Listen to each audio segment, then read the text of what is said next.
வணக்கம். இன்றைக்கி என்ன வீடியோவில் பார்க்க போகிறோம் அப்படின்னா, சூப்பரான செட்டிநாடு ஸ்பெஷல் இட்லி சாம்பார் தாங்க. இது இட்லி தோசைக்கெல்லாம் ரொம்ப நல்லாயிருக்கும். இதை டிப்பனுக்குன்னே செய்கிறது. இது வாங்க எப்படி செய்யலான்னு பார்க்கலாம். அப்புறம் வீடியோக்குள்ளே போகிறதுக்கு முன்னாடி நம்ம கற்பூர ரெசிபி சேனல் இதுவரை சப்ஸ்கிரைப் பண்ணாத சப்ஸ்கிரைப் பண்ணிவிடுங்க. பக்கத்தில் இருக்க பெல் ஐக்கானையும் கிளிக் பண்ணிவிடுங்க. அப்போ தான் நான் போடுற வீடியோ உங்களுக்கு நோட்டிஃபிகேஷன்லேயே உடனே வரும். அதுக்கு துவரம்பருப்பு நான் 1 கப் எடுத்திருக்கேன். இது கரெக்டாக 125 கிராமு. அதில் சிறுபருப்பு 3ல் 1 பங்கு, ஒரு 50 கிராமுக்கு கொஞ்சம் எக்ஸ்ட்ரா எடுத்துக்கோங்க. ஃபஸ்ட்டு இதை பருப்பு வேக வச்சு எடுத்துக்கலாம். 2 விசில் வச்சு எடுத்துக்கோங்க.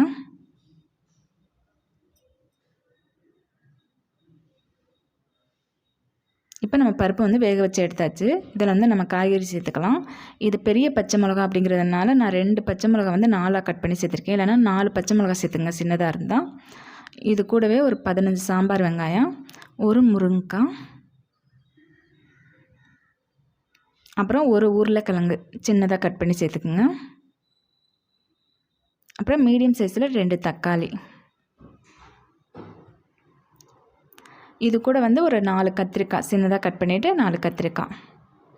இதுக்கு மசாலா தூள் நீங்கள் சாம்பார் பொடி சேர்க்குறதா இருந்தால் சேர்த்துங்க. இது நான் வீட்டில் அரைச்ச மசாலா பொடி தான். சாம்பாருக்கு ரொம்ப நல்லாயிருக்கும். 1 டீஸ்பூன் வெறும் மிளகாத்தூள், 1 டீஸ்பூன் தனியாத்தூள். அப்புறம் இதுக்கு தேவையான உப்பு.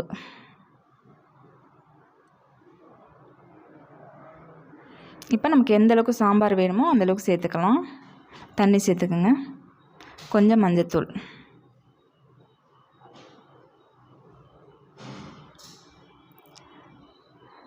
இப்போ கரண்டி வச்சு ஒரு தடவை நல்லா கிண்டிடுங்க.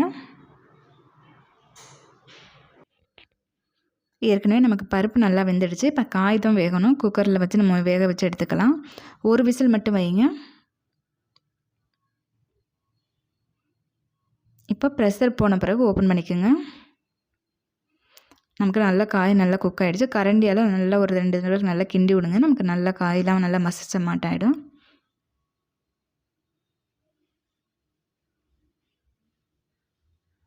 இப்போ இதுக்கு நம்ம தாளிப்பு ரெடி பண்ணிடலாம். கொஞ்சமாக ஆயில் சேர்த்துக்குங்க.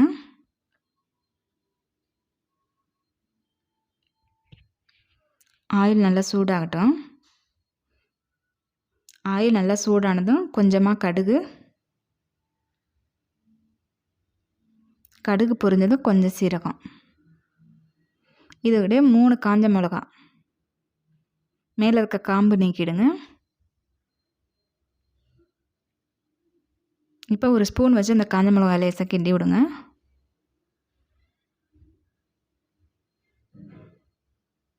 இப்போ இது கூட ஒரு கொத்து கருவேப்பிலை சேர்த்துக்கலாம்.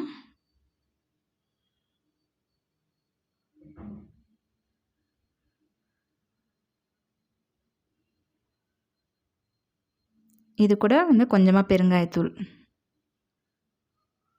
நீங்கள் கட்டி பெருங்காயமாக இருந்தால் பருப்பு வேக வைக்கும்போது சேர்த்துருங்க. இந்த தாளிப்பை எடுத்து நம்ம சாம்பாரில் சேர்த்துடலாம்.